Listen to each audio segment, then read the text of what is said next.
2024-এর জুলাই আগস্টের গণঅভ্যুত্থানের অন্যতম চেতনা হচ্ছে আমরা নতুন কিছু চাই। এই নতুন কিছু উপহার দেওয়ার জন্য বাংলাদেশ জামাত ইসলামীর কাছে শুধু নতুন আছে।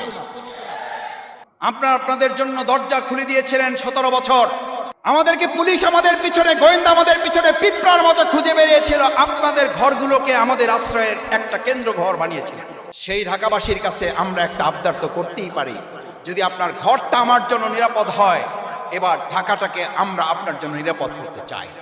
আপনার দোকানে গিয়ে কেউ চাঁদা চাওয়ার সাহস করবে না। আপনার দোকান অন্যায়ভাবে কেউ বন্ধ করে দেওয়ার হুমকি দিতে পারবে না। থানা, ওসি, ডিসি যারা যেখানে আছেন সবাই যার যার জায়গায় সমান ন্যায্যতা নিয়ে সে তার দায়িত্ব পালন করবে এবং কাঁধে কাঁধ মিলে আমরা কাজ করব। বাংলাদেশ জামাত ইসলামীর আহ্বান ঘরে ঘরে পৌঁছে দেওয়ার জন্য আমরা যারা আজকে এখানে এসেছি, নতুন করে কিছু করার সিদ্ধান্ত জামাত করতে পারে এই কথা বলে কি আমরা ঘরে ঘরে যাওয়ার জন্য প্রস্তুত আছি? সবাইকে আমরা পারবো ইনশাল্লাহ? আমরা কি সবাই রাজি আছি ইনশাল্লাহ? আল্লাহর জমিন, আল্লাহর দিন বিজয়কে আমরা রাজি আছি ইনশাল্লাহ? জুলাই অভ্যুত্থানে গুলির সামনে দাঁড়িয়েছি, প্রয়োজনে আবার গুলির সামনে দাঁড়াবো ইনশাল্লাহ।